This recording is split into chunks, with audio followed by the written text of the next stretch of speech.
I'm Fat Watson from Bike Wow, and this is a 250 horsepower TTS Performance Honda Fireblade, a rather special one. Now, we're at Tur Western today, back again, and we've got a rather special guest to put up against this for a drag race. Let's race.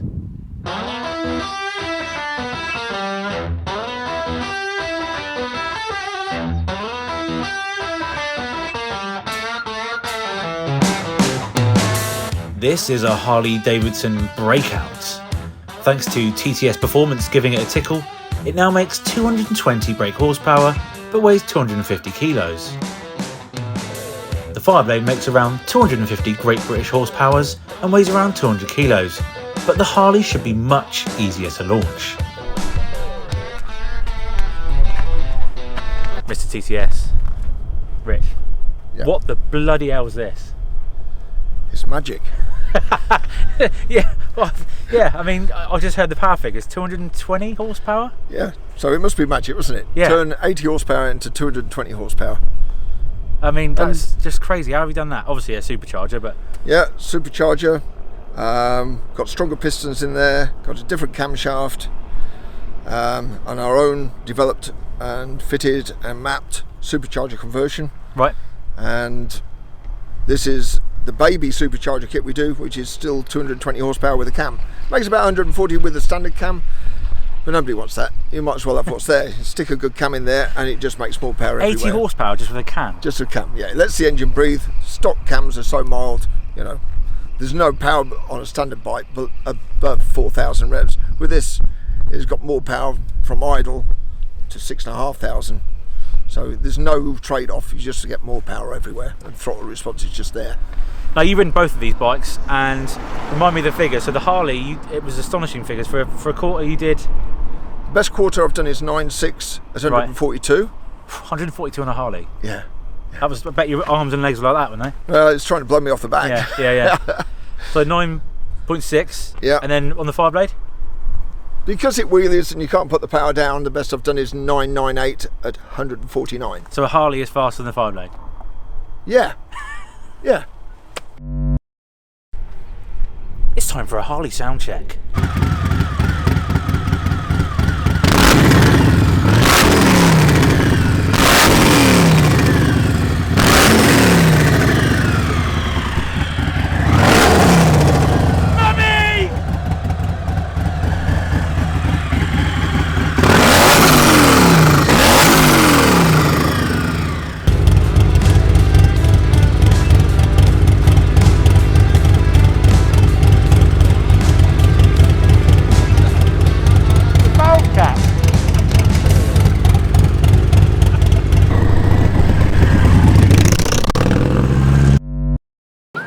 Oi, Fagan!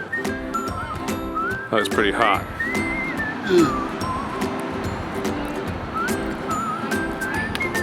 Look as good as this with the new 44 teeth merch range.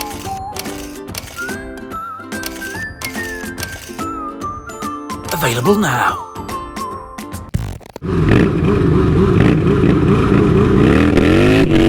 Fuck it out.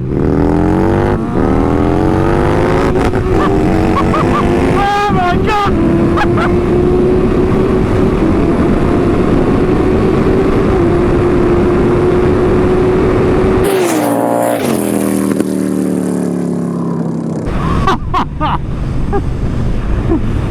Well, apart from the fact that Rich cheated, a naked bike like the CB we had last time here, without any electronics and no fairing, was one thing, but this is, you know, this is a super bike essentially. It might be a couple of years old, but it's still a super bike. Whoa, mummy!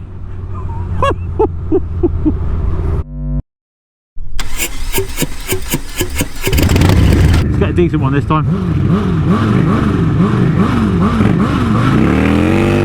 Oh, you got the jump! Oh, I bogged it! Oh my god! Oh my god!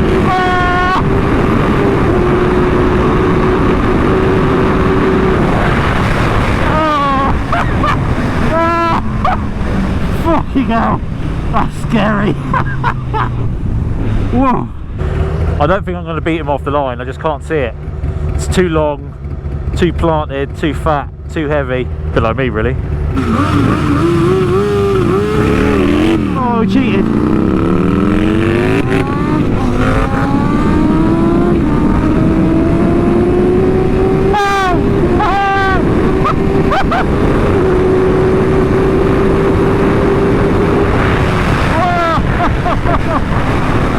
have to use my knee as a windsock.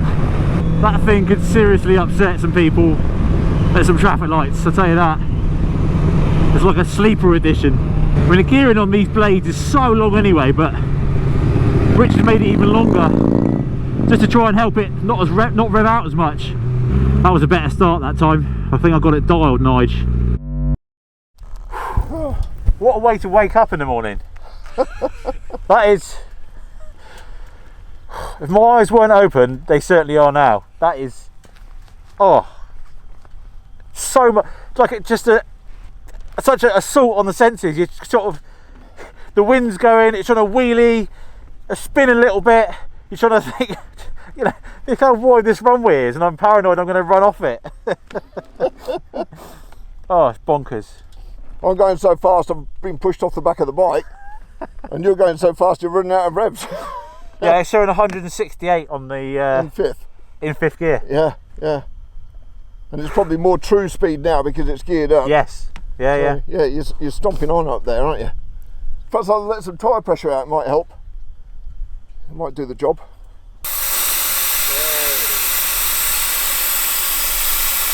Let me know when the wind's on the deck.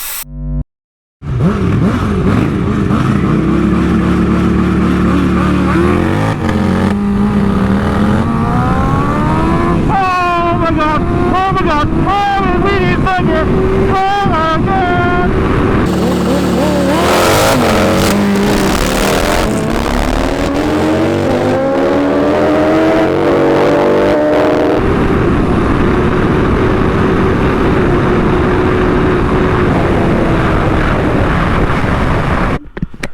Shall I swap? The wind, Yeah. On this thing, I mean, I'm relatively tucked down, but the wind, as soon as the front wheel comes up, it's trying to steer right. I'm going, oh! I'm trying to keep the throttle pinned as well. Going, dun, dun, dun. Oh, I look like a right amateur. Yeah. Yeah. Yeah, one amateur to another. Yeah, I just couldn't get over how my feet were pushed off the pegs so hard. Yeah. You know, and you're trying to control the bike, change gear and keep your feet on the pegs. It's just impossible. The wind just gets under your foot and it just pushes you off the pegs. You have to have a go. I want to go. Honestly, off the line, that thing is savage. It fucking goes, yeah. Well, it's swap time now. I don't think I've ever been so excited to ride a Harley. This is making 220 brake horsepower at the rear wheel and 200 foot-pound of torque, which is why it gets off the line. Oh my god!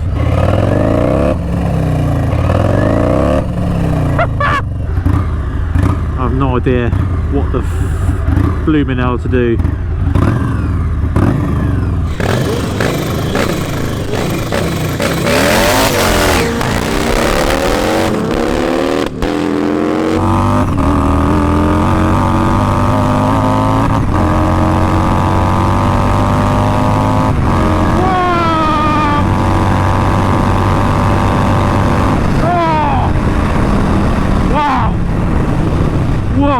How to make a Harley interesting. I wasn't doing any talking then, I was just laughing down the runway the whole time. Ridiculous. I'm not scared anymore.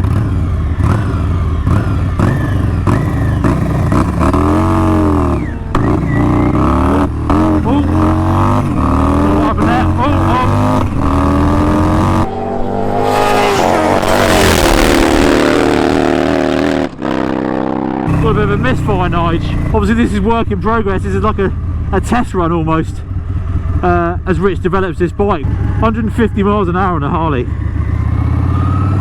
It was just one particular misfire at certain revs and it just went through it fine then. Yeah, that's it. Yeah. On the way back you just nailed it and yeah. rolled it on it, just went straight through, didn't it? Try and give this a solo spanking because that Harley's so off-putting. I couldn't hear myself, couldn't hear the bike properly, and let's give it a proper sesh.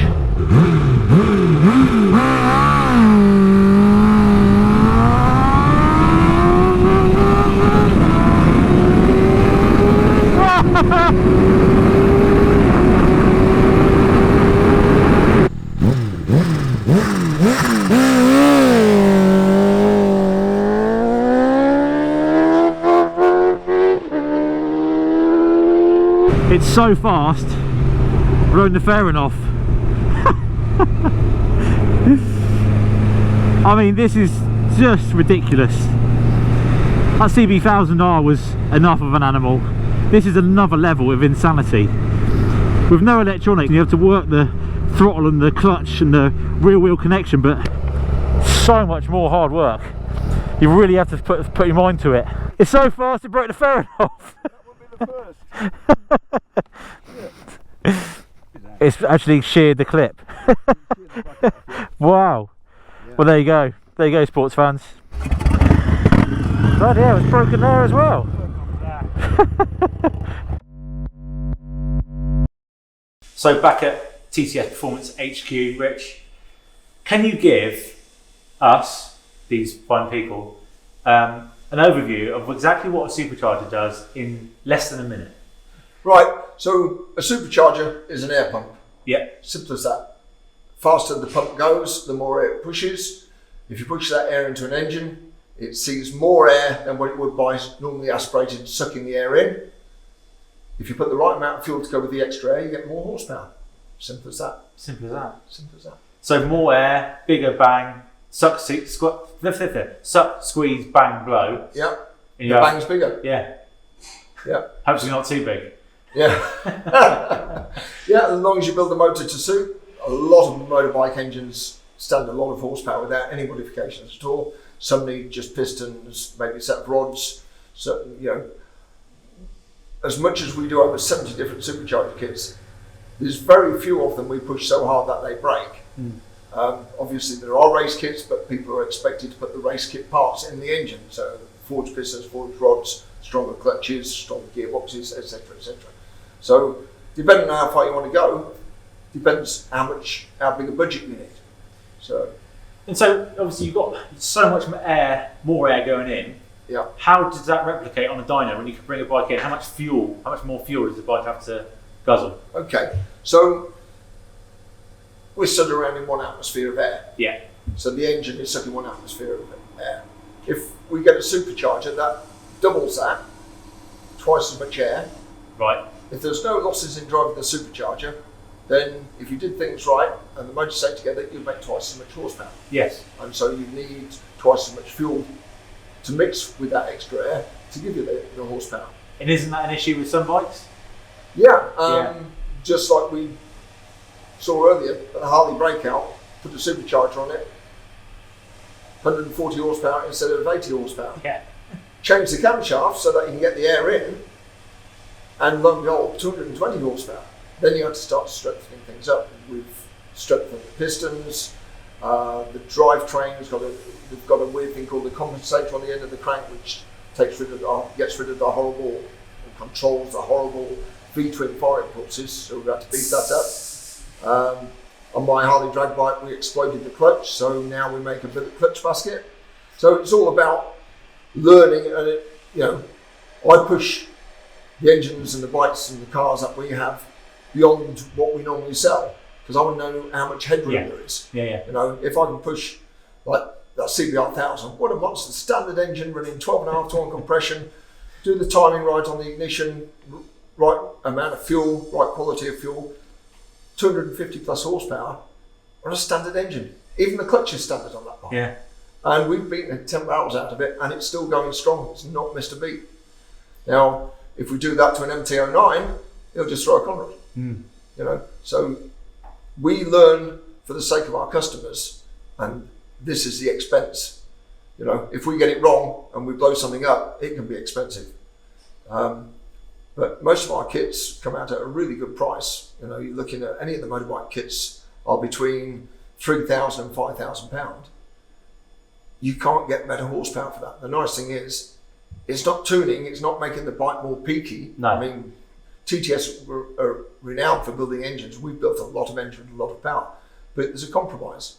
You put wire cams in there, you get no bottom end performance. If it's a street bike, you miss that bottom end performance. If it's race bike, it doesn't matter. No. You go for it. Put a supercharger on, you gain from idle to redline. And it's so progressive and so nice to use. And it's a supercharger, the Rotork supercharger being centrifugal, produces more and more boost as you go up the rev range. So you don't get a big hit at the bottom end that's uncontrollable. Everything is very progressive, very smooth to ride, and all you think you're doing is driving or riding a motorbike or car that's bigger than what it is. Because you're making 100% more power, which is great. I love power. That's the air filter. So the air filter's before the supercharger. This little snail, this baby here, this is the same supercharger. So this tiny little fan in there is sucking air through, and that rotates up to 150,000 RPM, so it's pulling a lot of air. That's a step-up ratio of 12.5 to 1 in that gearbox. So one revolution of that is 12.7 revolutions there. So 10,000 there, 127,000 there, and this runs up to 150,000.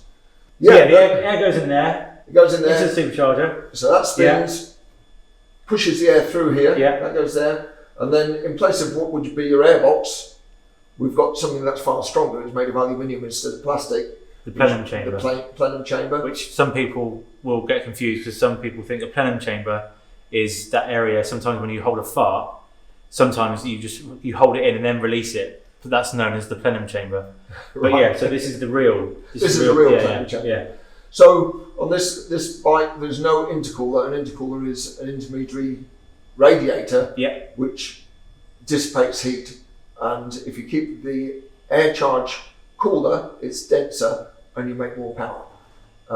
But you can, to a great extent, do without an intercooler by having a big plenum chamber. Right. Okay. Because if the air goes into a big area and expands, when it expands, it cools. Okay.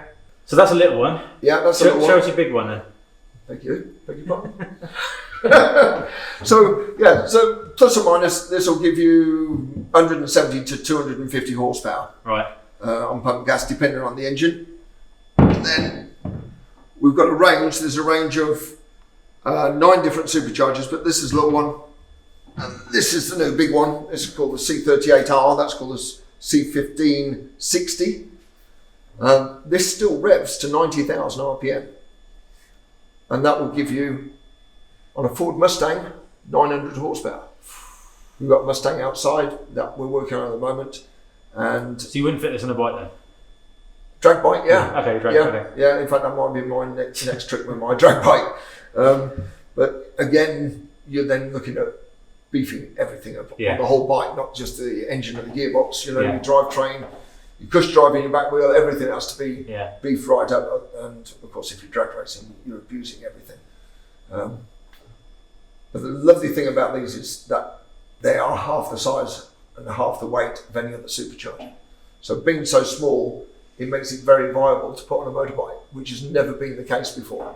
Superchargers have always been too big.